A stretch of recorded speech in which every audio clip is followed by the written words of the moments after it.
Un saludo para todas, todos y todes desde el doctorado en Ciencias de la Educación de la Universidad Pedagógica y Tecnológica de Colombia, RUDE Colombia. Dentro del desarrollo de las conferencias 2025, jornada académica de este comité académico, número 46, la jornada.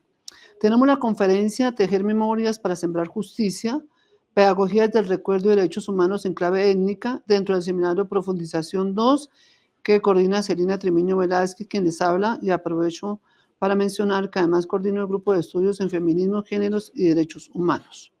Hoy miércoles 24 de agosto de 2025, bueno, estamos comenzando a las 10:30 de la mañana, hora de Colombia, dentro de la sala de juntas del doctorado en Ciencias de la Educación. También hay transmisión por la plataforma Google Meet de la UPTC y será publicada en YouTube en diferido posteriormente. Antes de comenzar, pues también saludar además al estudiantado del doctorado en Ciencias de la Educación, a todas las personas que nos acompañan, a dos estudiantes que tenemos pasantes, una de la Universidad Triángulo Mineiro del Brasil, bienvenida, gracias por estar aquí, y otra compañera que ha estado acompañándonos de la Universidad Tecnológica de Pereira. Bueno, y también agradecer, por supuesto, al equipo administrativo del doctorado en Ciencias de la Educación. Bueno, segundo, saludar especialmente a nuestra conferencista, la doctora Ingrid Camila Pérez Bermúdez, decirle que muchas gracias por la colaboración y la generosidad del tiempo que ha dedicado no solamente a preparar la conferencia, sino a participar de estas conversaciones sobre los temas que vienes investigando. Ella hace parte del Grupo de Derecho y Ciencia Política de la Universidad Industrial de Santander. Es abogada egresada de Unisangil, magíster en Derechos Humanos por la Universidad Pedagógica y Tecnológica de Colombia, seccional Chiquinquirá, y doctora en Derecho Procesal Contemporáneo por la Universidad de Medellín, Colombia. Su trayectoria investigativa, reconocida por MinCiencia, se centra en áreas como justicia propia, reconstrucción de memoria, buenos vivires, derechos humanos y estudios de género, con publicaciones que abordan propuestas decoloniales, raciales e interculturales para comunidades afrodescendientes e indígenas. Ha ocupado cargos académicos de liderazgo y cuenta con amplia experiencia docente en programas de pregrado y posgrado en diversas universidades de Colombia. Su labor se destaca por articular la formación jurídica con la investigación aplicada, el análisis crítico y el compromiso con la resolución de conflictos y la responsabilidad social. Entonces, la doctora Ingrid va a tener la palabra a partir de cuando yo le lo mencione, y después tendremos un espacio de intervención del público y después estaremos también entonces cerrando pues a la hora que nos dé por que vamos a comenzar más tarde. Entonces, doctora Ingrid, a partir de ese momento tiene la palabra con todos nuestros agradecimientos. Gracias, profe. Muchas gracias a ti por la invitación. Siempre es un gusto seguirnos encontrando en todos los espacios académicos. Muy buenos días para todos y para todas. También es un gusto poder compartir este espacio, poder ir dilucidando y entretejiendo algunas miradas en relación al tema de memorias, siempre desde la visión y la postura completamente plural, porque así es que se reconstruyen y se reconocen, y también las vamos tejiendo e hilando a partir de las diferencias, de las diferentes vivencias que tienen las personas en nuestros territorios sentipensantes. Así que para mí es un gusto poder compartir esta temática con ustedes. Voy a compartir pantalla para poder dar inicio a nuestra presentación. Como lo mencionaba la profe, la conferencia está titulada Tejer Memorias para Sembrar Justicia, Pedagogías de Recuerdo y Derechos Humanos en Clave Étnica. ¿Me confirma si ya aparece en pantalla, por favor? Sí, se ve perfectamente. Gracias, querido Antonio.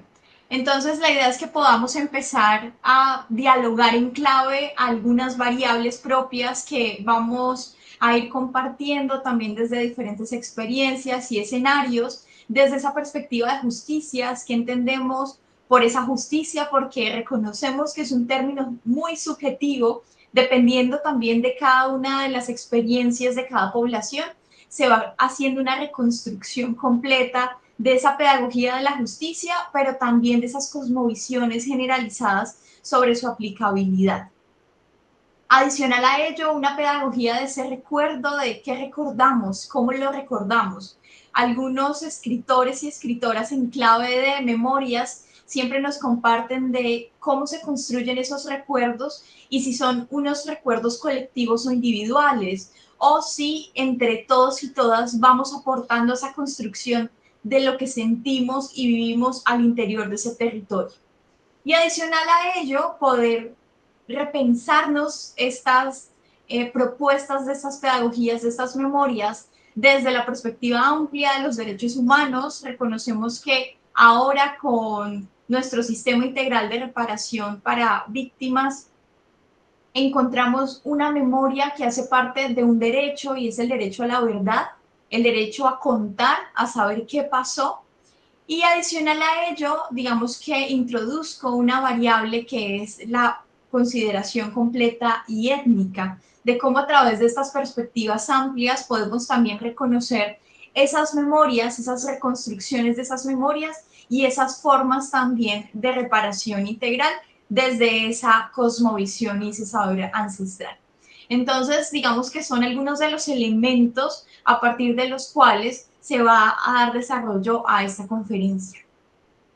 Para iniciar, quiero solamente dejar esta frase, siempre me parece bastante acertada en términos de nuestras construcciones de tesis doctorales y trabajos académicos, y es de una poeta que gana su premio Nobel, y en el discurso, que es Wisława Szymborska, menciona: si Isaac Newton no se hubiera dicho no sé, las manzanas en su jardín podrían seguir cayendo como granizo, y él, en el mejor de los casos, solamente se inclinaría para recogerlas y comérselas.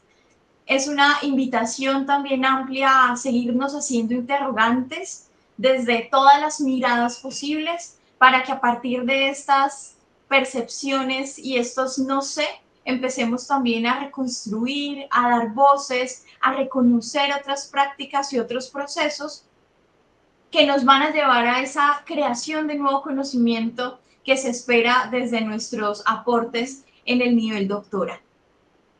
Para poder entonces dar inicio a esta mirada étnica de reconstrucción de memorias y derechos humanos, quiero que podamos analizar desde una perspectiva completamente crítica este pequeño corto, y le pediría a Antonio que lo podamos reproducir.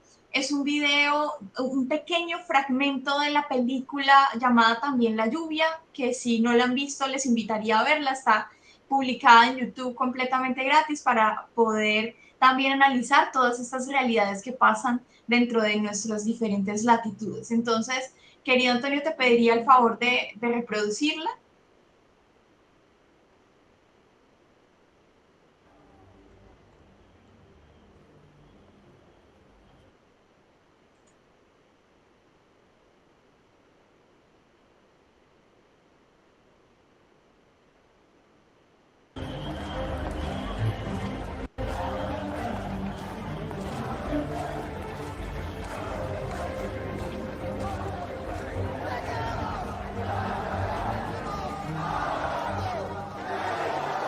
¿Dices Daniel? ¿Tu madre es Daniel? ¿Qué hace aquí este cabrón? Después de haberlo consultado con los compañeros residentes de la ciudad. Pues armar bronca, ¿qué coño va a hacer? Te lo dije, Sebastián. ¿Ahora qué quieres? ¿Que no cierre? ¿Que no cierre bajo llave?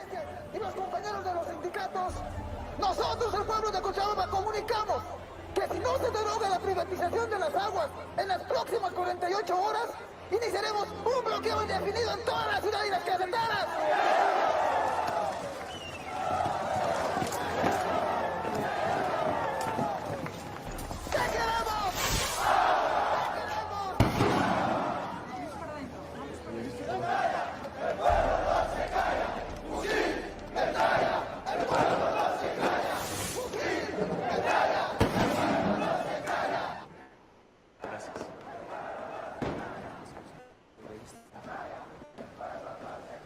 Bienvenidos. Gracias. Bienvenidos. Es un placer conocerlo personalmente. El placer es mío, caballero. He visto todas sus películas.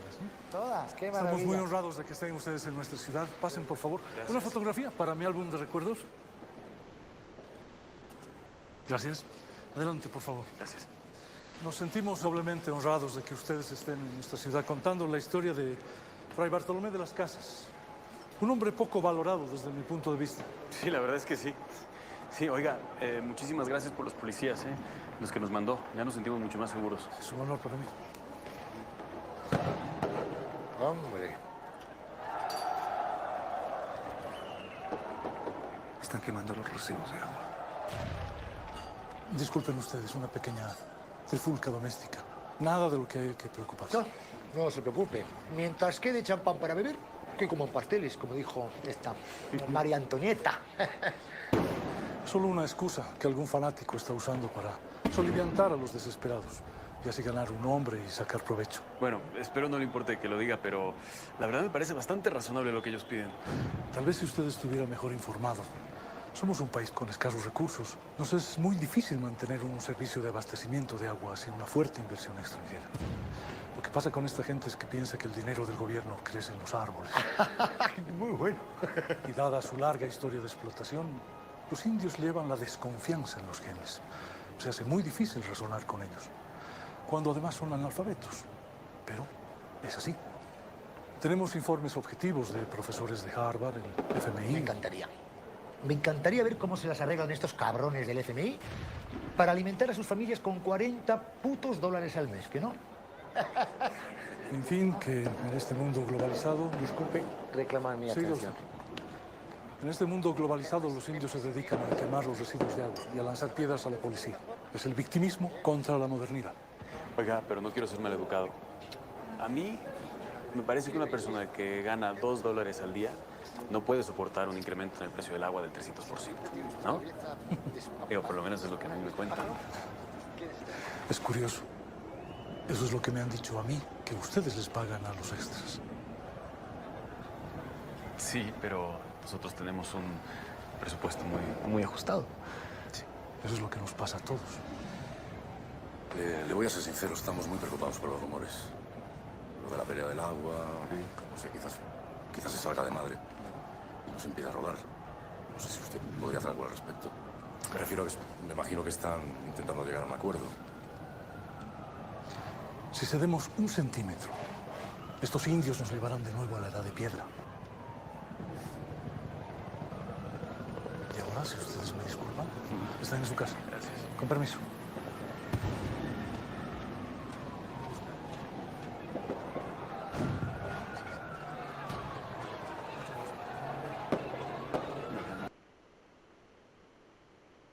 Listo.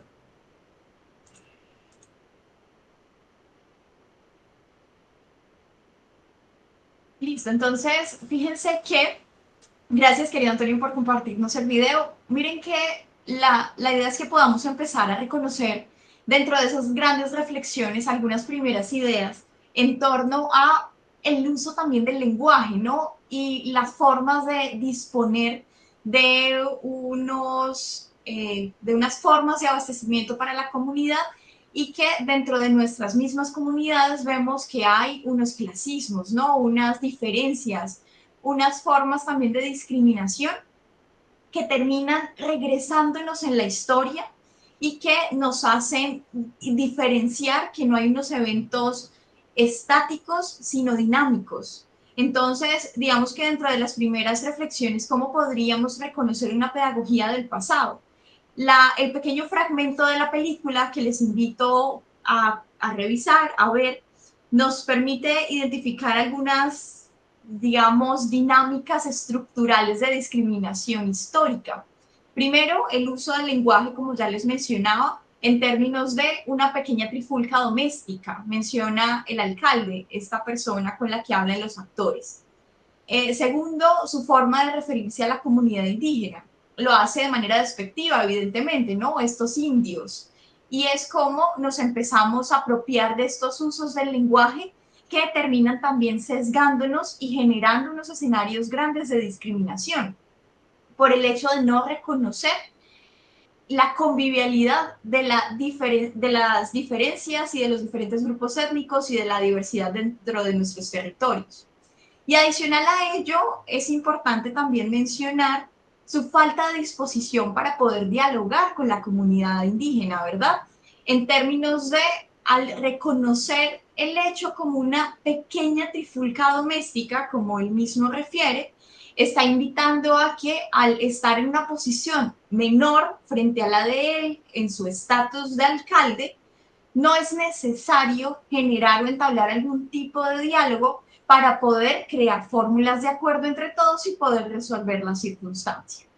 Entonces, esta reflexión a dónde nos lleva dentro de ese lugar de enunciación también, y es la historia no es un evento estático, sino un factor completamente vivo, porque a partir de todas esas vivencias, muchas veces estamos condenados a aplicar esa frase que dice que si no conocemos la historia tenemos que repetirla.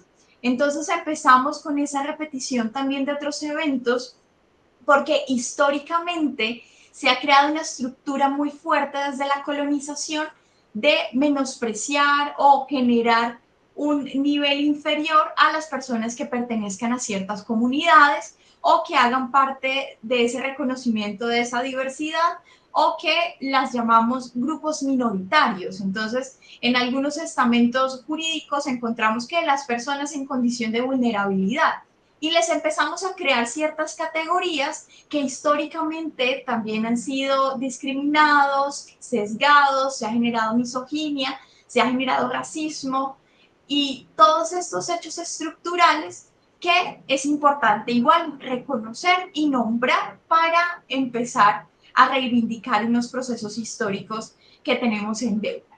Entonces, digamos que hace parte de una primera reflexión, ¿no? Desde este lugar de iniciación, donde nos encontramos y donde nos encontramos cómo empezamos a generar también aportes desde ese reconocimiento histórico, cómo la memoria termina siendo un movilizador, un vehículo movilizador de ese reconocimiento de esos hechos, de esas circunstancias del pasado que todavía perviven en el imaginario de las personas del presente y que ha dejado unos residuos como ese rescoldo que queda cuando se quema, esa ceniza todavía pervive dentro de esos imaginarios de las personas y hacen parte de lo que se necesita contar. Porque es importante mencionar estos derechos y a partir de la connotación de este video y de todos nuestros escenarios reales, desde esta perspectiva en clave completamente étnica.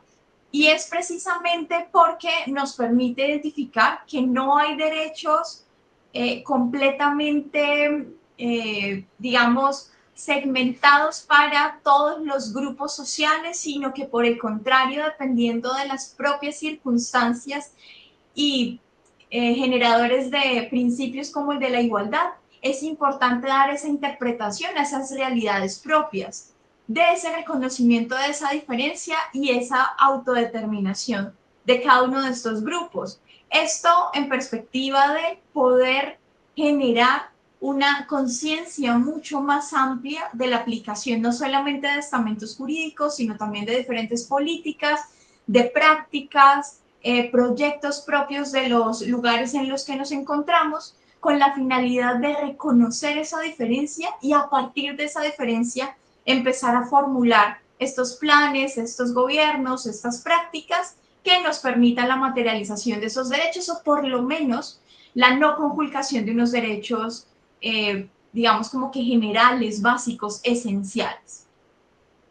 Y adicional a ello, poder analizar cómo la historia, cómo ese pasado empieza, esa pedagogía del pasado empieza a ayudarnos a cerrar brechas o abrir otras que también movilicen estos discursos y estas cosmovisiones. Entonces, el preguntarnos qué pasó, cómo la historia también desde la reinterpretación, desde ese análisis amplio, nos va a permitir ser ese movilizador inicial para el reconocimiento de los hechos y a partir de eso hacer esa construcción en general de esas memorias, de esas formas y esas prácticas de convivialidad, por poner un ejemplo, que llevó a esta comunidad salir adelante a pesar de los conflictos que se presentaban.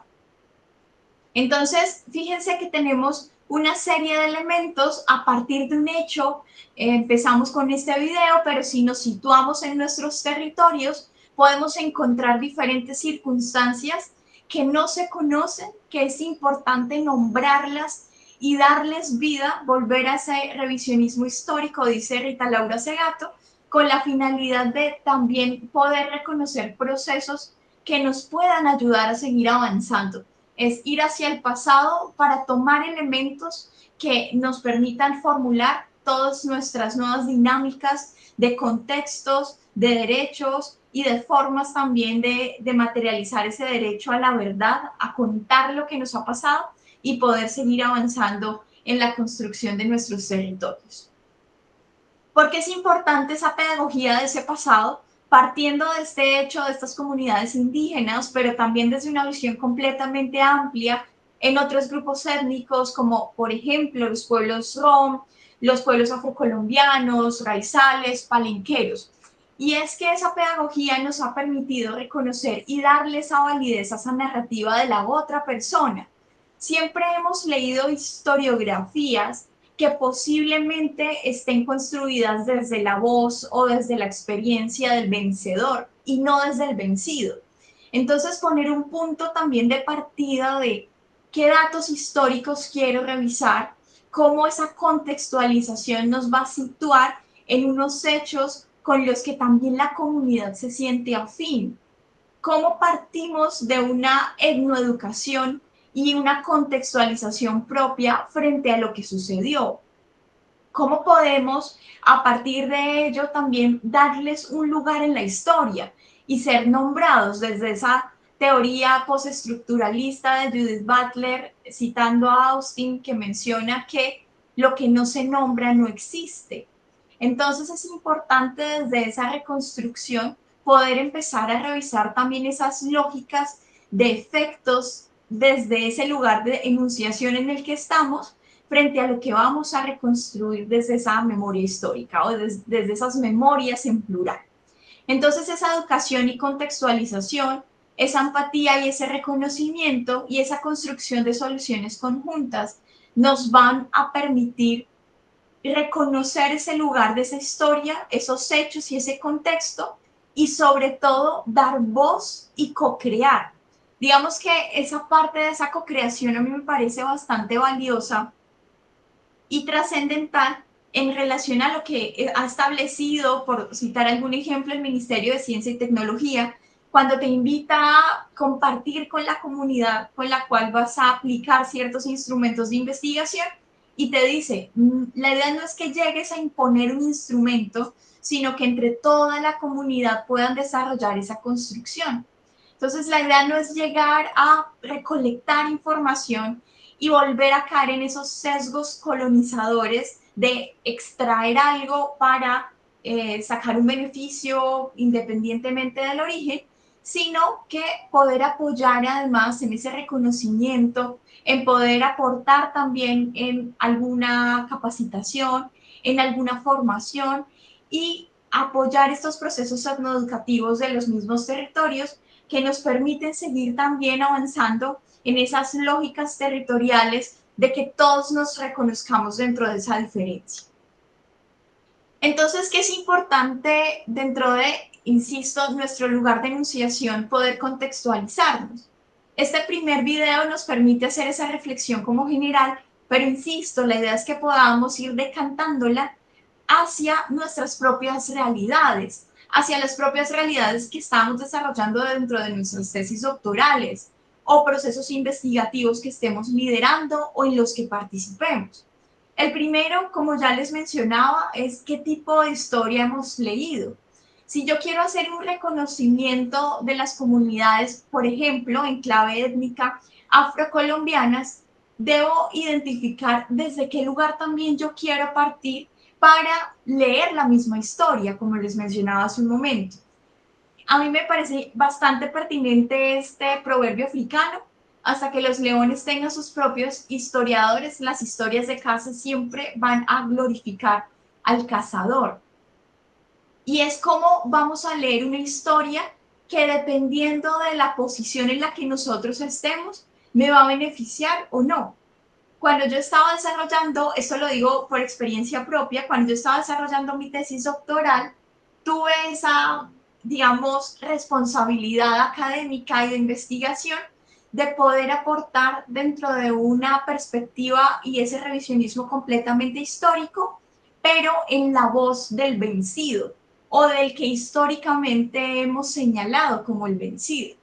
Y entonces uno empieza a identificar diferentes matices, lees muchos historiadores que tienen posturas diferentes. Por ejemplo, cuando lees a Manuel Zapata Olivella, encuentras que tiene unas diferencias bastante marcadas con Bolívar y lo menciona en sus textos como Chango y el Gran Putas. Y entonces aquí él dice que en el cielo te estarán condenando nuestros ancestros porque incumplió la orden o el pacto que había quedado con el presidente de Haití para liberar los esclavos tan pronto finalice la guerra.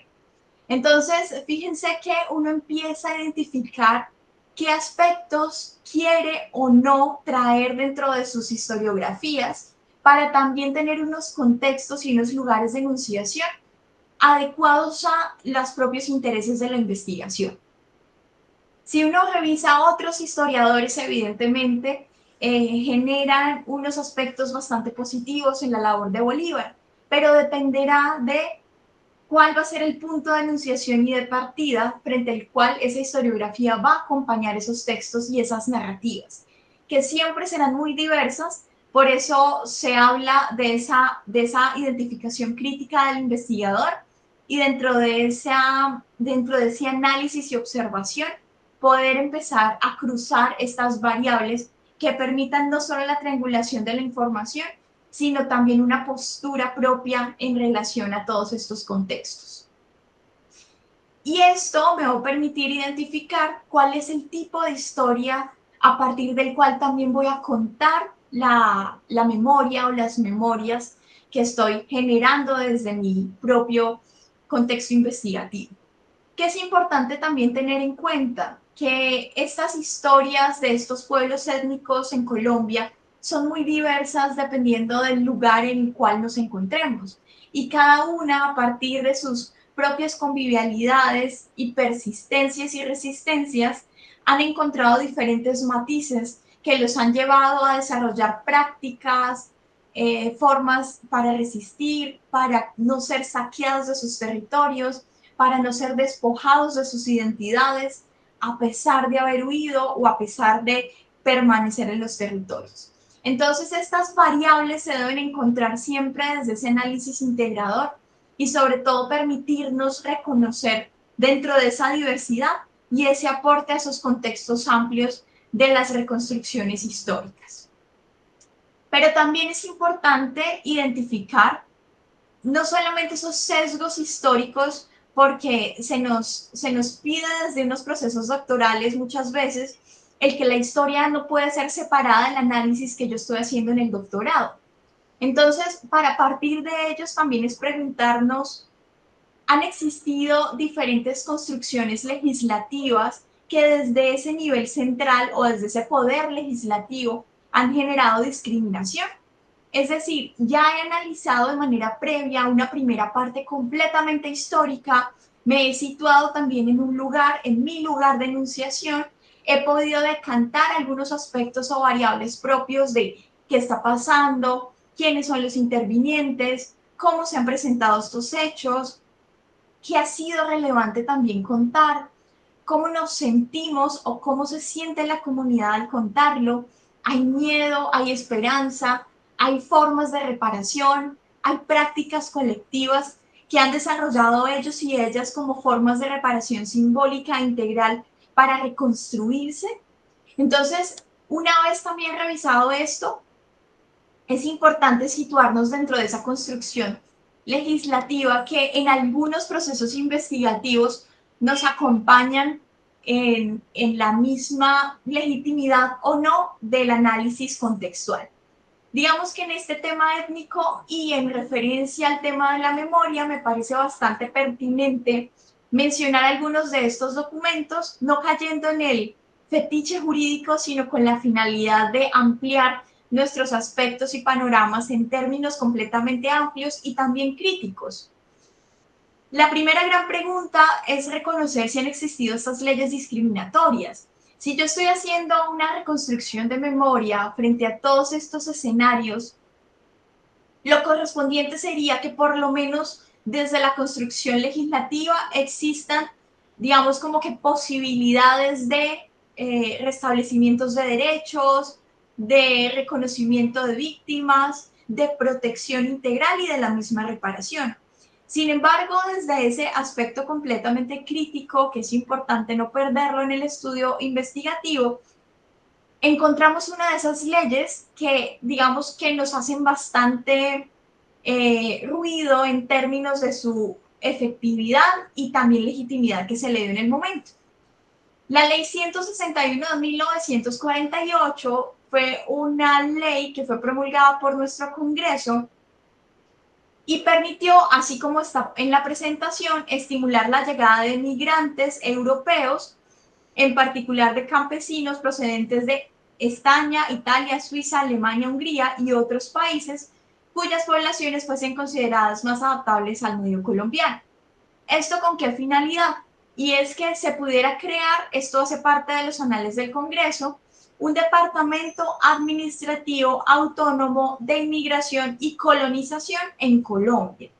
Quiere decir que con esta ley de 1948, así como escuchamos los ministerios de Justicia del Derecho, el Ministerio de Educación Nacional, el Ministerio de Ambiente y Desarrollo Sostenible, también se crea este departamento administrativo de inmigración y colonización a partir de esta ley ratificada por nuestro Congreso, con la finalidad de que pudiera traerse algún grupo de personas de Europa, principalmente, con la finalidad de, y lo menciona el mismo, la misma creación de la norma, con la finalidad de que pudiera mejorarse nuestra raza.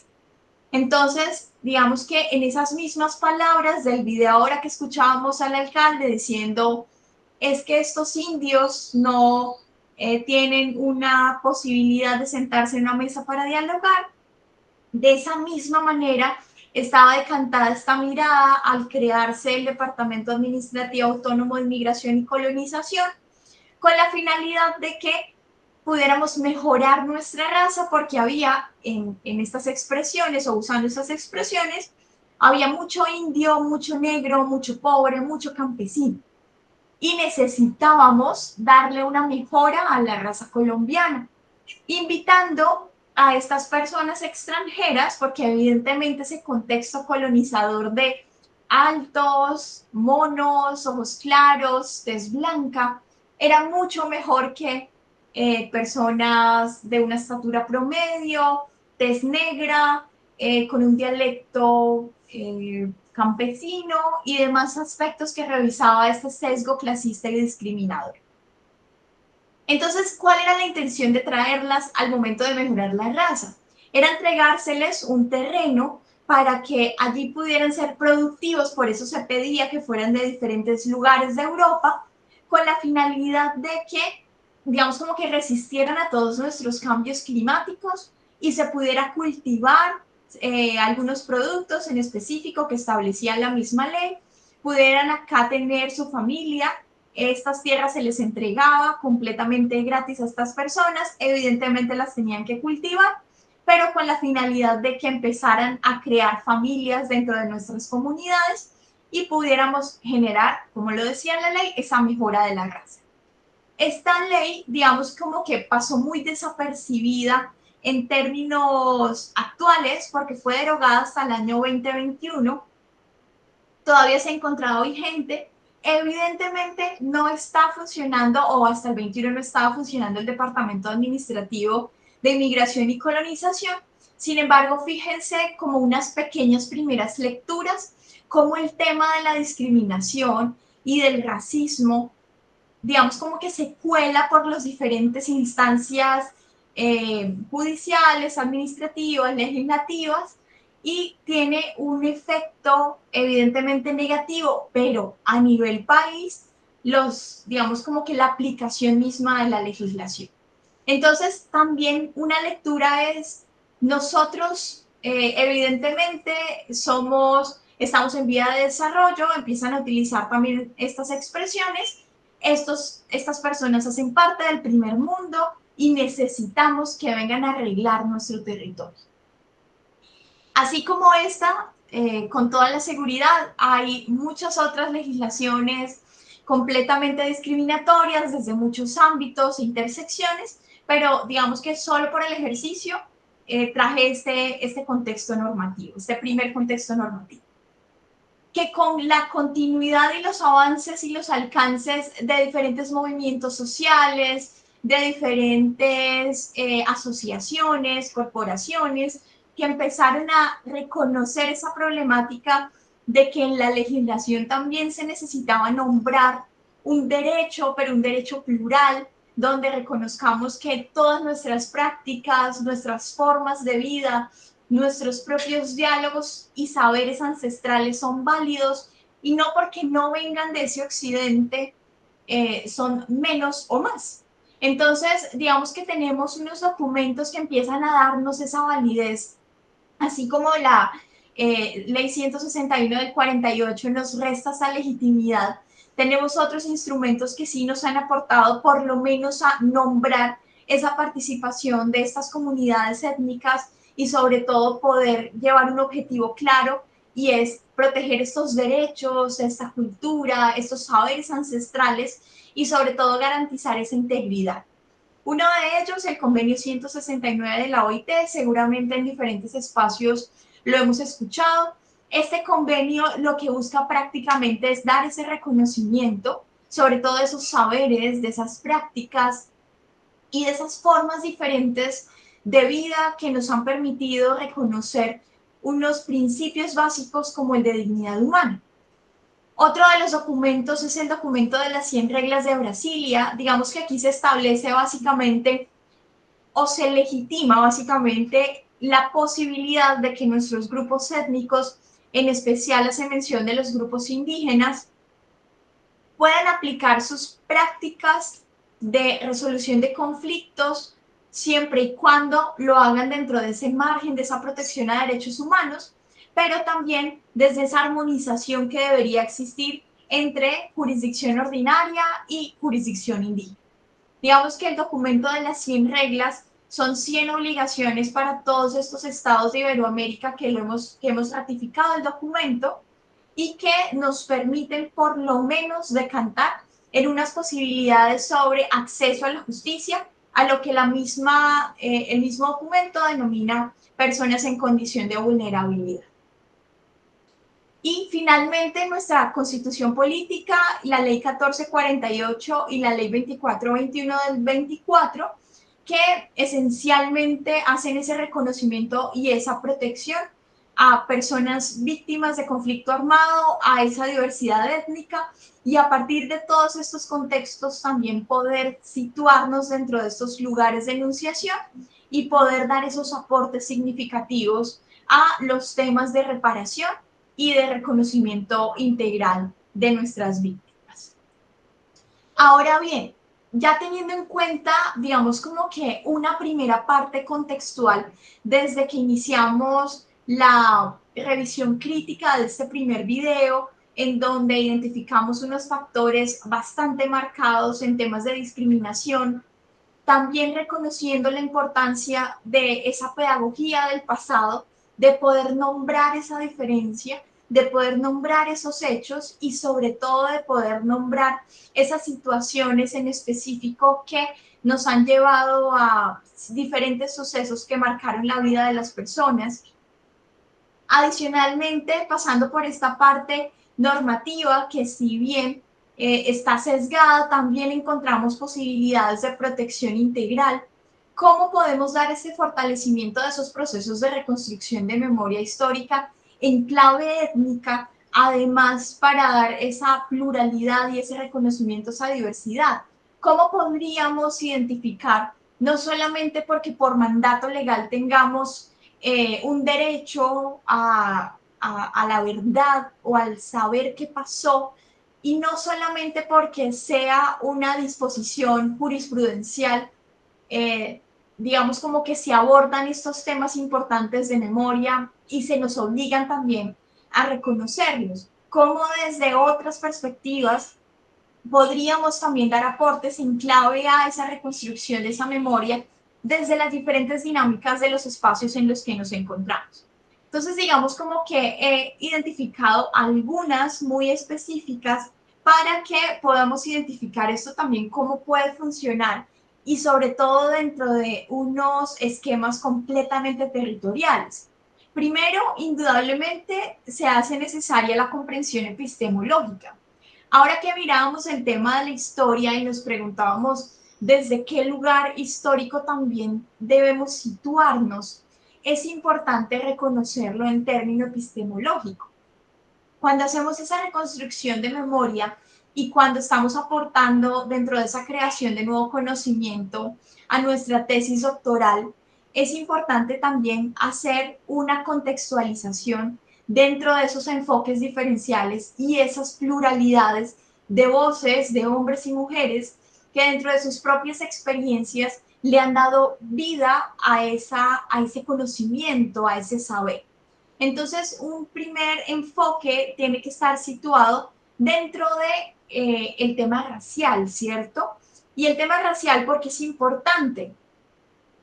Hemos leído diferentes autoras y autores, Aníbal Quijano, Catherine Walsh, Wallerstein, Nibuena, que nos han situado dentro de una teoría racial. Digamos que la teoría racial porque es importante dentro de esa misma reconstrucción de memoria. Y es porque la raza se ha podido nombrar históricamente desde dos posturas. Una primera es para discriminar y es dentro de, insisto, ese negro, ese indio, esa persona de color, todas esas, digamos, expresiones del lenguaje que encierran el racismo.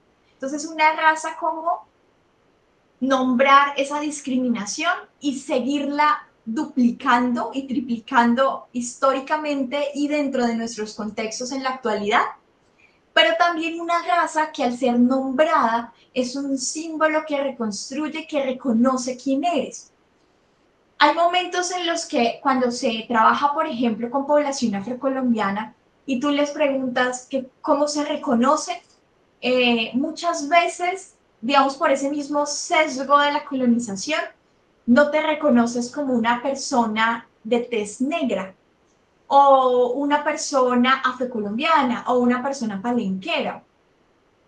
Y esto hace parte del contexto importante dentro de esa epistemología de la raza.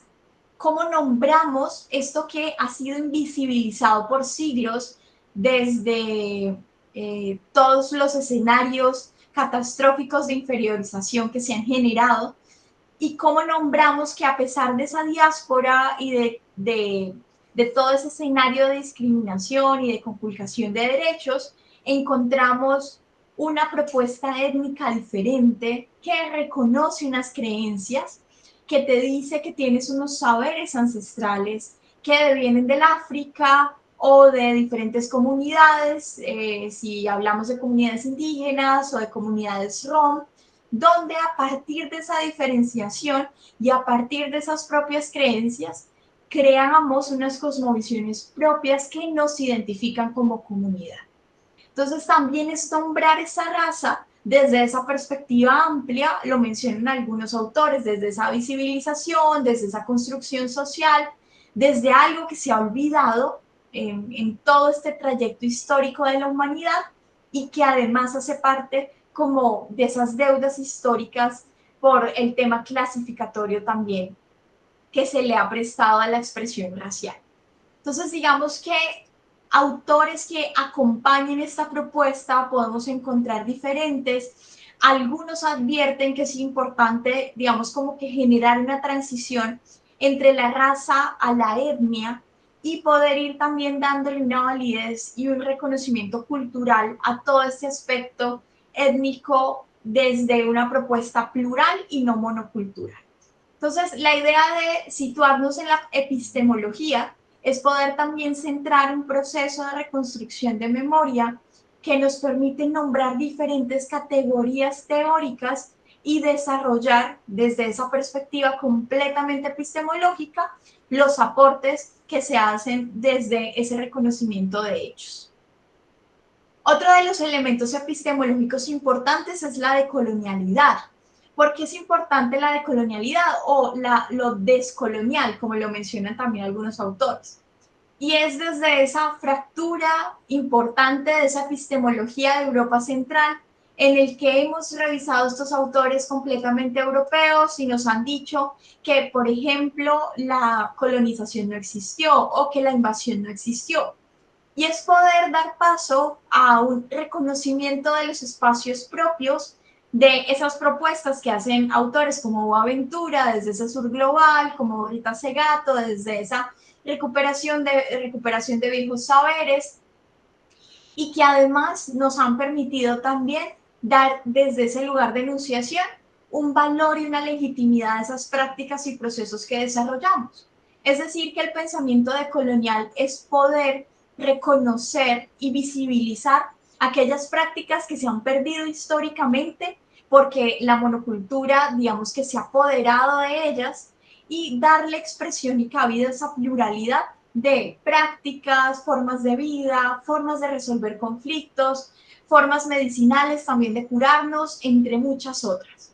Entonces, este aporte epistemológico lo que busca, indudablemente, es poder abrir como ese panorama de centrarnos también dentro de nuestros propios lugares a cómo se desarrollan esas formas de vida. Y por el hecho de que se desarrollen desde esa perspectiva completamente afrocolombiana o de comunidades indígenas, no significa que pueda ser menos o más que las otras. Sencillamente, dentro de esa pluralidad, la idea es reconocernos entre todas estas prácticas. Y finalmente, la interculturalidad, desde estas diferentes perspectivas a partir de las cuales se crean esas culturas y esos saberes propios o esos saberes de nuestras comunidades, que abren esas posibilidades de prácticas existentes dentro de los diferentes espacios y que, por ejemplo, Arturo Escobar siempre defiende como los territorios plurales abiertos que crean nuevos mundos posibles, porque el territorio no es ese espacio geográfico en donde nos encontramos, sino que se alimenta de diferentes aspectos, valores, formas de convivencia, relaciones interpersonales, relaciones con el ambiente y demás, que van nutriendo esa propuesta intercultural a partir de la cual empiezan a solucionarse controversias, a reconocerse en personas, a reconocerse en prácticas, autoridades dentro de las comunidades y así maneras de armonizar la misma convivencia de nuestros territorios. Entonces, algunos de los autores que acompañan esta propuesta intercultural, Escobar, Wolmer, Boaventura, Panikkar, que desde sus miradas completamente abiertas nos han permitido también darle cabida a ese diálogo desde las diferentes culturas y promover ese reconocimiento integral de cada una de estas, que en su totalidad forman lo que Panikkar establece como esa galaxia de esas culturas. Entonces, digamos que de esta manera reivindicamos ese aporte epistemológico en clave a la reconstrucción de memoria y esa propuesta completamente étnica con la finalidad principal de, insisto, situarnos dentro de ciertas autoras y ciertos autores con los cuales vamos a dialogar y compartimos esas propuestas para esa reconstrucción de esos escenarios y esos hechos que es importante también identificar. Un segundo aspecto, digamos que hace parte de las reparaciones históricas. Ahora les comentaba al respecto de esas reparaciones o esas deudas históricas y digamos como que se empieza a relacionar en términos de un principio de justicia, un principio de liberación, un proceso político colectivo y una pedagogía antirracista decolonial. Digamos que definir esa reparación histórica, nuestras comunidades, especialmente las comunidades afrocolombianas, lo han decantado a las afroreparaciones. Y es como a partir de diferentes acciones, de diferentes prácticas, les empezamos a dar reconocimiento de estos hechos que sucedieron, que no podemos desconocer que la diáspora pasó, que la esclavitud se presentó, que el uso de sus cuerpos como cosas por parte del Estado, de la Iglesia, también sucedió. Y es como a partir de ese reconocimiento de esa historia, de esa esclavitud, también poder pasar a una reparación al nombrar esos hechos, al darle cabidas a ese reconocimiento de esa memoria y sobre todo para identificar dentro de ese nombramiento y desde ese lenguaje una forma también de, digamos, redistribución de cargas y de reparación integral. Entonces, esa reparación histórica como un derecho político, como un derecho moral que nos corresponde y que sobre todo hace parte de estas formas y cosmovisiones de los pueblos en las que quieren dejar a un lado esa propuesta monocultural y dar cabida a identificar que todas las prácticas que desarrollamos, independientemente de ellas, son valiosas y aportan a esa estructura integral dentro de ese pluralismo jurídico, pero también social y dinámico en el que nos encontramos. Entonces, digamos como que este conjunto de estas estrategias que se suman a las reparaciones históricas también hace parte de la misma reconstrucción de memoria histórica al momento en el que nombramos estos hechos y reconocemos que evidentemente esa circunstancia sucedió, afectó a una comunidad y a pesar de ello la comunidad pervive y ha creado estrategias propias y autónomas para ese fortalecimiento de su dignidad y demás derechos.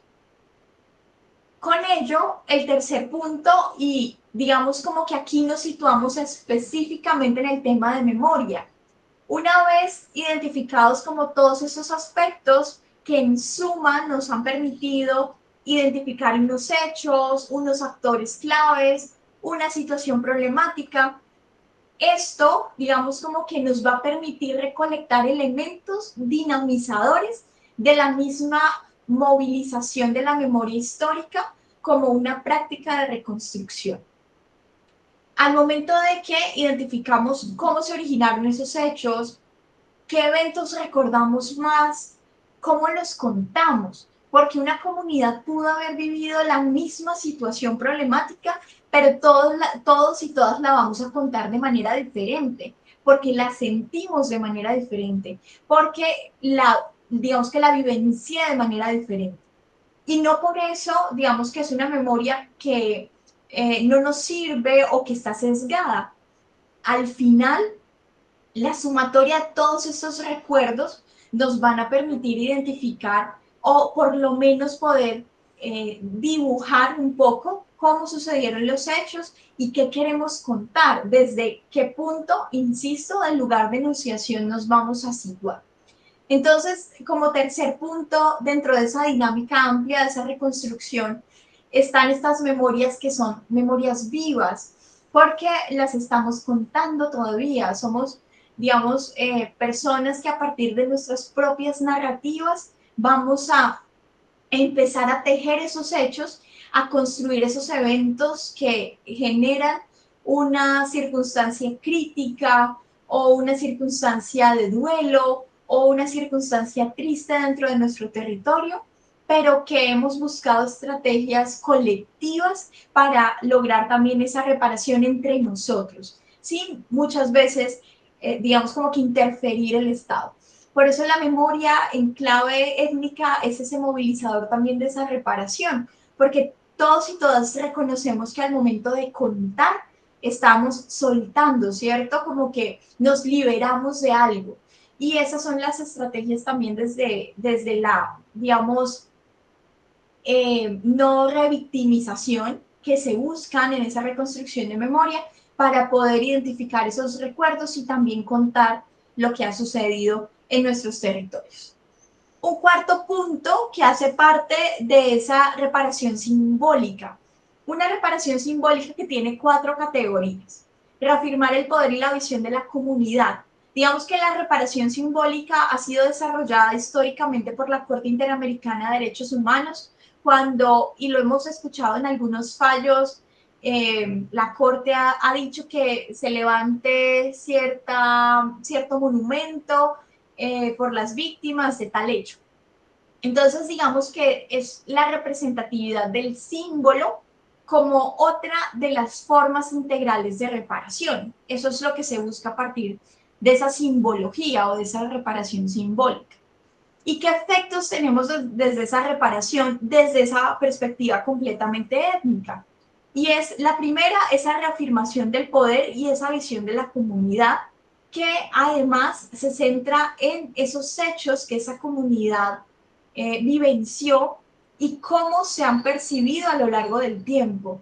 Cómo a partir de esa reafirmación de esa circunstancia podemos empezar también a identificar este segundo aspecto de esa adaptatividad a esas cosmovisiones, a esas formas y prácticas propias de estos territorios, y que a partir de esa reparación o de ese símbolo podamos contribuir a ese fortalecimiento de esa identidad colectiva.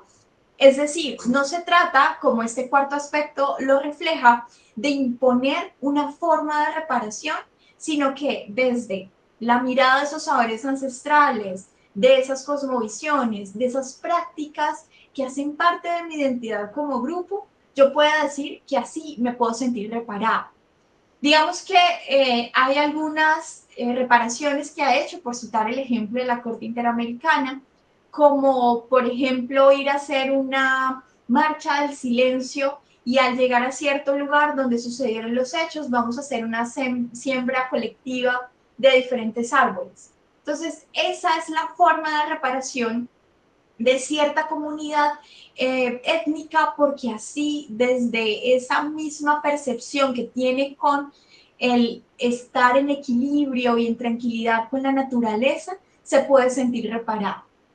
Pero si revisamos algunas otras formas de reparación que ha hecho o ha exigido la Corte Interamericana, han sido, por ejemplo, el poner ciertas fotografías de las personas víctimas en ciertos lugares, o levantar el monumento para que recordemos que allí sucedió esto, o que recordemos que Colombia fue infractora en temas de responsabilidad internacional de violaciones a derechos humanos por esta circunstancia.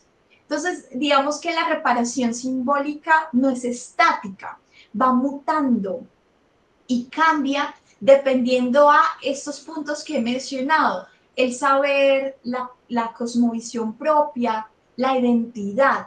A mí como comunidad, ¿qué me repara? ¿Cómo me siento reparada?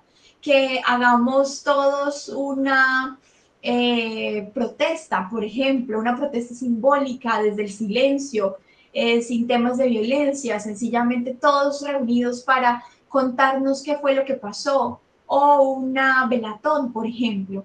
Entonces, digamos que la reparación simbólica ha estado siempre presente también dentro de estas reconstrucciones de memoria, desde la manera como nos vamos sintiendo reparados, muchas veces con o sin intervención del Estado, pero las comunidades uniéndose desde sus colectividades y saberes para fortalecer esa integralidad que se les robó a partir de ese conflicto.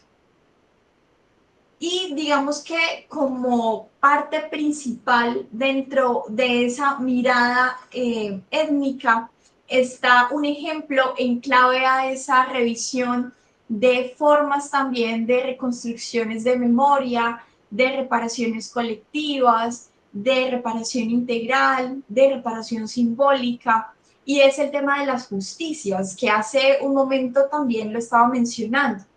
Digamos que el tema de la justicia ha sido muy variado desde las comunidades étnicas. En Colombia, por mandato constitucional, solo contamos con una jurisdicción en temas étnicos y es la indígena. Entonces ellos, las comunidades indígenas, tienen su propia jurisdicción para el desarrollo de sus propias circunstancias e inconvenientes que se presentan dentro de su territorio. Por ello, quiero que hagamos igual mención dentro de esas perspectivas y prácticas de justicia, cómo nuestras comunidades en clave étnica desarrollan procesos de justicia que el nombrarlos, reconocerlos, saber cómo funcionan, también hacen parte de estos ejercicios de memoria. El primero de ellos, el pueblo rom, es importante citar este decreto, es seguramente el único aporte legislativo que hay desde esa mirada jurídica de las comunidades gitanas, y es como esa protección integral que se tiene a ese reconocimiento de este grupo étnico frente a sus propias tradiciones y cosmovisiones. Digamos que principalmente quiero hacer énfasis en el tema de justicia, y es que ellos tienen su propio sistema jurídico que se llama la Cris romaní. Dentro del Tribunal de la Cris, lo que buscan es desarrollar cierta, digamos, aplicación de justicia. Está precedido por gitanos mayores, fíjense que esta sería como la autoridad mayor, que es el Sererro Mengué, y a partir de sus propios saberes, formas de resolver conflictos, es que ayudan a la comunidad cuando se acude a ellos a buscar unas fórmulas que permitan volver a reconstruir ese tejido social que se ha roto a partir de esas conflictividades. Entonces, digamos que el Tribunal de la Cris, a partir de esos Sererro Mengué, lo que nos busca es que desde la palabra, desde el diálogo, desde la conversación y la guianza de estos gitanos mayores, se pueda volver, digamos, una resolución de conflictos mucho más efectiva y poder también darle ese valor importante a la palabra para la construcción de acuerdos que entre, llamémoslos así, víctima y victimario puedan dialogar y también buscar formas como se sientan reparados a partir de los daños que se han ocasionado. Entonces, digamos que esta forma de justicia legitimada, digámoslo así, desde este decreto legislativo, lo que busca es darle ese reconocimiento a estos pueblos rom que desde hace más de un siglo están en Colombia, que han sido desplazados por diferentes causas del conflicto interno y que a pesar de ello se busque también la pervivencia de su propia cultura y sus prácticas de justicia, así como lo establecen diferentes estamentos internacionales. Adicional a ello, digamos que encontramos nuestros pueblos afrocolombianos. Ley 70 de 1993 es una seguramente de las leyes insignia en términos de las comunidades afro, y aquí específicamente se habla de su práctica de justicia. Digamos que desde el artículo 5 lo que se nos advierte es que esta resolución de conflictos será llevada a cabo por ese consejo comunitario. Entonces, una vez conformados los consejos comunitarios, digamos que quienes presiden estos consejos van a establecer a partir de diferentes manuales, cuáles van a ser las formas de resolución de conflictos cuando diferentes hechos se presenten dentro de sus comunidades. Cuando uno decanta y genera unas conversaciones a profundidad con las comunidades afro, ellos mencionan que no solamente dentro del consejo comunitario se hace justicia propia o se construye la práctica de justicia propia, sino que también dentro de los hogares, las mamás, las madrinas, los padrinos, los hermanos, todos construyen y ayudan a ese fortalecimiento de esas prácticas que desde ese saber ancestral han permitido la pervivencia desde África y les ha ayudado a mejorar esas convivialidades dentro de sus territorios. Entonces, digamos que hay aspectos interesantes a rescatar dentro de las prácticas de justicia de nuestros grupos étnicos, evidentemente con otras que uno podría analizar de manera crítica, pero independientemente de ello, yo creo que es importante rescatar que dentro de estas comunidades, o especialmente en este aspecto de la comunidad afrocolombiana, tenemos una autoridad que puede ser una mujer mayor, un hombre mayor, el padrino, la madrina, la partera, y que estas personas, digamos que desde su saber, de su propia cosmovisión, entablan diálogos propositivos con las intervinientes del conflicto para ayudarles a remediar estos hechos. Que es importante, digamos, como que validar y darle ese valor dentro de la práctica, y es el tema de la sanación, de darle el valor también a la persona que ha cometido el hecho de que se pueda reintegrar a su misma comunidad, de no excluirlo porque seguramente al momento de que lo excluimos lo vamos a perder y nuestra identidad como comunidad afro, mencionan ellos y ellas, es de familias. Entonces, esas medidas de reparación dentro de ese contenido, de esas decisiones que toman estas autoridades, van a estar siempre enfocadas en una reparación integral para todos los intervinientes, víctima y victimario. Y finalmente, el tema de justicia propia indígena dentro de esta gran categoría de estas prácticas de justicia como también formas que nos van a permitir reconstruir escenarios de memoria. La justicia propia indígena, como les mencionaba, pues ellos tienen su propia jurisdicción. Sin embargo, tenemos alrededor de 115 grupos étnicos en Colombia y debemos también reconocer que cada uno de estos grupos étnicos, digamos como que tiene unos parámetros, llamémoslo así, estandarizados en términos de aplicación de su justicia, pero también otros muy diversos y propios de sus identidades al reconocerse dentro de estos 115 grupos de comunidades indígenas que desarrollan prácticas diversas e interculturales dentro de su propio saber ancestral. Entonces, ¿qué es importante rescatar? Ellos aplican lo que reconocemos como una ley de origen y es una ley espiritual, una forma también de repararse al haber cometido el hecho, de repararse con su Pachamama, con la Madre Tierra, que además es identificada como una mujer espiritual que ayuda a esa armonización, que si yo estoy bien con la Pachamama, también estoy bien con mi comunidad, y que si yo he cometido un hecho, debo desarrollar ese trance espiritual para poder restablecerme y también reivindicarme dentro de la comunidad. Aquí quisiera hacer únicamente mención de las comunidades arhuacas, por ejemplo, en la comunidad arhuaca de Pueblo Bello Cesar, donde se desarrolla la Casa de Justicia. Esta Casa de Justicia está dirigida por una mujer cabilda. Ella, a partir de su experiencia, sus saberes, el saber de su comunidad, ha permitido también, digamos, como que darle un giro propio a esa práctica de justicia.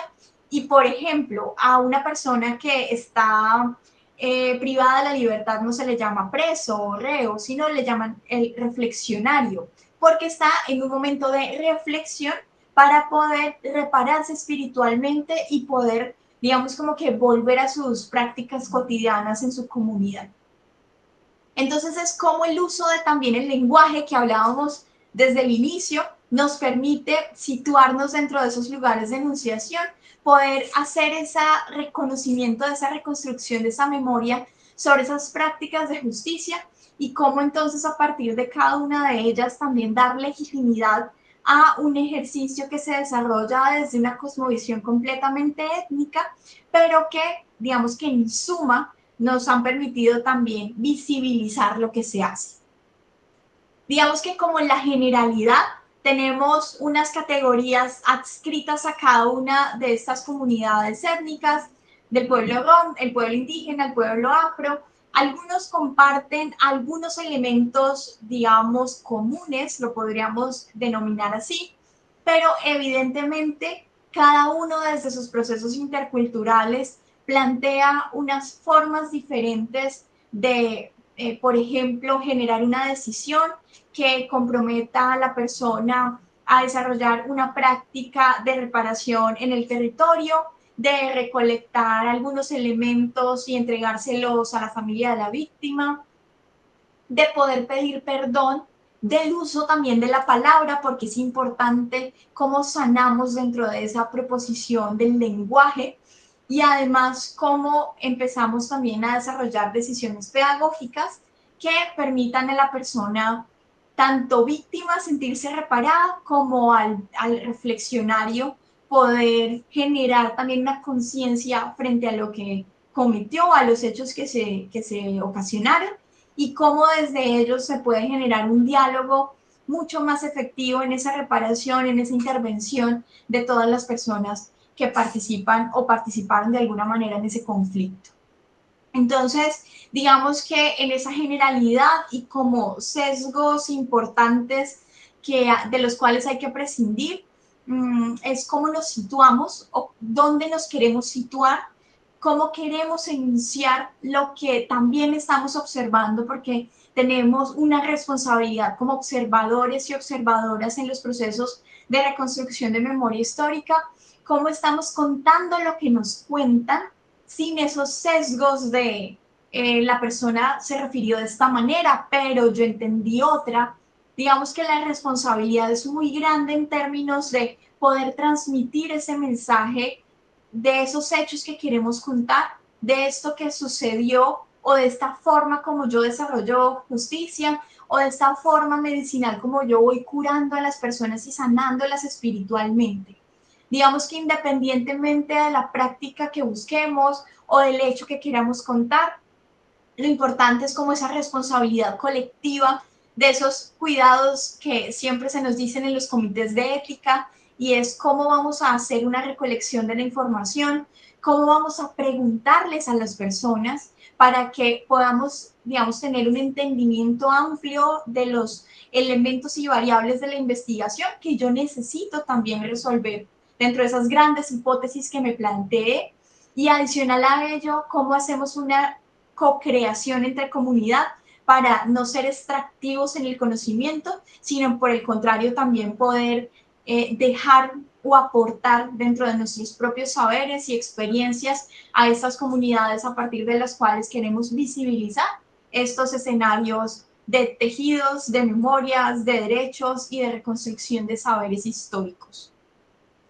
Yo, la verdad, no quisiera extenderme mucho más, profe, sobre todo porque sé que vienen de una jornada completamente amplia que continúa, pero sí me gustaría, para respetar el tema del almuerzo, poder escucharles algunas reflexiones, preguntas que tengamos y sobre todo poder compartir estos saberes y experiencias entre todos y todas dentro de esos lugares de enunciación en los que nos encontramos. Gracias, doctora Ingrid, muy amable por esta excelente exposición. Entiendo a partir no solamente de esas reflexiones teóricas, sino también de sus experiencias investigativas y el trabajo que ha realizado también como profesora. Antes de darles la palabra a ustedes, por supuesto, solo quería decir que aquí la doctora Ingrid nos ha hecho una mirada integral, realmente tomando diferentes categorías, distintos referentes, y sobre todo haciendo énfasis en la diferencia, en las diferencias y el pluralismo jurídico. Y otro asunto que quisiera destacar es que de las pocas conversaciones, conferencias que yo oigo en Colombia, y también en muchos países, algunos países del mundo, respecto al pueblo ron, al pueblo gitano. De hecho, cuando solo hasta muy recientemente yo he escuchado que se habla de la Segunda Guerra Mundial, que el pueblo gitano también fue un objeto de exterminio de toda esta política de nazismo en cabeza de Hitler, y que fueron, todavía no se saben, pero se habla más o menos de más de 1 millón de personas asesinadas de diversas formas. Y esto prácticamente había estado oculto, invisible, y es la misma población gitana que en resistencia ha puesto esto en conocimiento. Ya veo que se habla de ello, pero como les digo, es muy reciente. Por otro lado, recuerdo hace unos años en Colombia, en un programa aquí de la UPTC, alguien quería investigar sobre la población gitana, población ron. Yo le dije, pues primero que todo mire qué fuentes, y la razón fue que prácticamente no había fuentes en Colombia para investigar un tema específico de educación sobre la población gitana, la población ron. Así que observamos en esta conferencia una gran cantidad de aportes, y como yo no me quiero extender, agradecer a la doctora Ingrid, pero darle la palabra a ustedes, por favor, las personas que están en la sala y después las personas que estén en línea. Gracias. Sí, Patricia. Buenas tardes, doctora. Un gusto conocerla. Excelente charla. Pues mientras yo la escuchaba, pensaba en una categoría que yo sé que no viene al caso pertinente desde el territorio, pero que sí, yo sé que se ha trabajado en Colombia, pero yo creo que eso nos ha llevado a construir y a potencializar el reconocimiento y la reparación, que son dos grupos importantes, que uno es el de las víctimas de la violencia, que pues ya se ha trabajado muchísimo, y mientras la escuchaba pensaba en el caso de este padre, de este papá o padre, Raúl Carvajal, que era el papá de este militar que no quiso participar con los falsos positivos y que se murió con el COVID esperando pues todo el reconocimiento y todo este proceso sobre la muerte de su hijo. Y el otro importante que se debe reconocer y es el campesinado colombiano. Entonces, digamos que a veces sí se hace el reconocimiento a los indígenas, que no dejan de ser menos importantes, sino también es importante reconocer eso. Y como, digamos, hace muy poco tuvimos la posibilidad de reconocer o identificar, participar o ver este reconocimiento y por la entrega y el reconocimiento de las tierras a esos campesinos que han durado muchísimo tiempo sin ese reconocimiento de su propiedad en el territorio que han vivido, que no son experiencias tan lejanas, sino que son propias de nuestra cultura diaria, de nuestra vivencia y del reconocimiento de nuestra gente. Entonces creo que el tema es muy apropiado sobre nuestra realidad y nuestro momento histórico. Entonces empezar a tener esos debates de cómo estas poblaciones también toman importancia para ese reconocimiento social y de esas deudas sociales, políticas, económicas y sobre justicia social que tenemos con ellos. Gracias, Pati. ¿Alguien más quiere comentar de las personas que están en sala? ¿De las personas que están en línea? ¿Hay alguien que quiera comentar algo? Sí, dale, dale. Ah, pero el micrófono, espérate para que te pueda escuchar.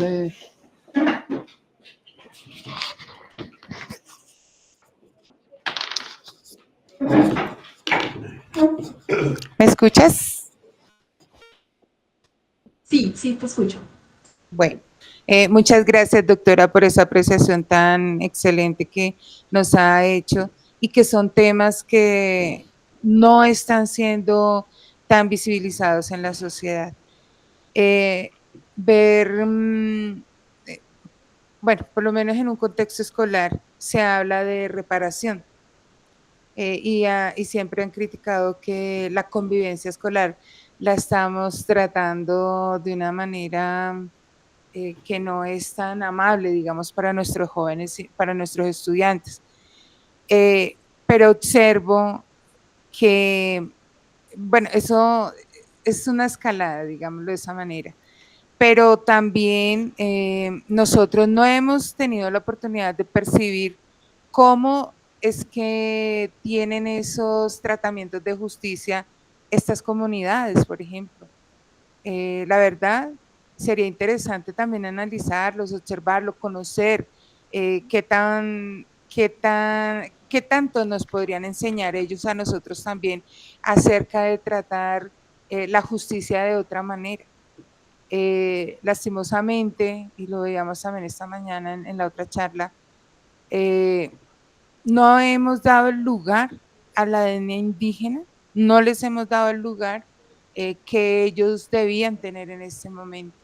Un liderazgo social también mayor, porque triste y lamentablemente ellos siempre son tienen una representación minoritaria en los espacios y de verdad ellos tienen mucha sabiduría y mucho que enseñarnos. Hay algo que a mí, yo estuve en un resguardo indígena con la comunidad sicuani y yo observaba la excelencia del trato para los adultos mayores. Allá ellos son ancestralidad, sabiduría, conocimiento y son unas personas tan dignas en la comunidad Y triste y lamentablemente hacer esa comparación con las civilizaciones, las otras civilizaciones, es terrible ver, por ejemplo, ese lugar que le dan al adulto mayor en otros espacios. Y sí sería interesante, como lo estamos apreciando en este momento, mirar, aprender, y como lo decía la maestra también, casi no existe información respecto a todos estos procesos, y debía esto de ser más visible, porque sería interesante aprender un poco más de ellos. Las etnias, bueno, la comunidad indígena tiene mucho que enseñar a las otras civilizaciones, a las otras comunidades, porque tanto en la salud, en procesos de justicia, la resignificación que ellos le dan a la naturaleza es hermosa, y si nosotros miráramos un poquito más allá, no tendríamos tantos problemas ni de salud ni con el ecosistema, porque realmente es bueno, lamentable como hemos tratado nosotros a la naturaleza, a la tierra en especial. Gracias, doctora. Bueno, doctora Ingrid, entonces, últimas palabras suyas para cerrar esta conferencia. Gracias, profe. Gracias a todos y a todas. Gracias por también estos aportes que nos permiten reconocernos desde los lugares en los que estamos, que son muy valiosos. Efectivamente, todo el tema del campesinado colombiano, ahí hay otra deuda histórica que tenemos, y lo importante es, digamos, como que irnos repensando cómo a partir de nuestros ejercicios también visibilizamos las prácticas que ellos desarrollan, sus formas de cuidado con la naturaleza, sus formas también de convivencia entre ellos y ellas, como el tema de las víctimas del conflicto, ahora que lo mencionaban ustedes. Y a mí me parece bastante valioso, digamos, como que encontrar algunos ejercicios como de las mujeres tejiendo, sentadas, contándose lo que vivieron, y a partir de ese tejido también que lo hagan como una forma que representa esa reparación entre ellas, o que el tejido y que cada puntada las va reparando o se sienten reparadas. Entonces es poder también identificar cómo podemos empezar a nombrar todas estas prácticas y formas a partir de esa reconstrucción de memoria. Y por algo valioso que nos decía ahora la profe Celina en relación al pueblo rom, y es realmente, si buscamos ejercicios investigativos, hay muy pocos. Catherine Walsh, en relación a las comunidades afro, decía que tan solo habían registros como de investigaciones de hace 30 años, y es muy poco frente a cuando se publicó el primer artículo académico, por ejemplo, o cuando se crea un primer proyecto de investigación.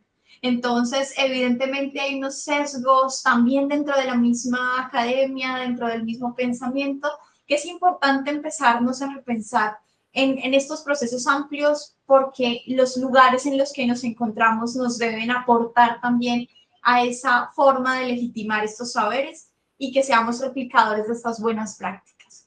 Agradecerte, profe, por la invitación. Lo que necesites siempre, sabes que estoy presta a acompañarles. Un gusto conocerles y esperemos que la próxima sí pueda ser presencial.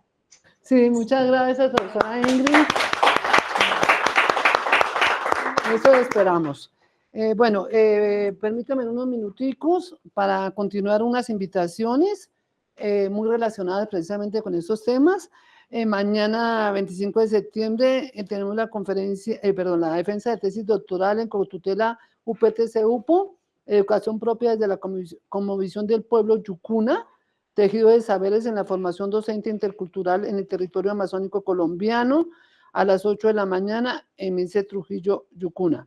Y la conferencia con la que continuamos el viernes 27 de septiembre a las 8 de la mañana, Inteligencia Artificial en la Investigación en Educación, dentro del Seminario de Tesis 4, pero todas y todos invitados. Estaremos ese día lo mismo, en la misma transmisión, etcétera, pero estaremos desde el edificio de posgrados 305. Y ya nos despedimos, te mando un abrazo virtual y ya después nos damos el abrazo físico. Claro hasta luego, que estén muy bien, hasta luego.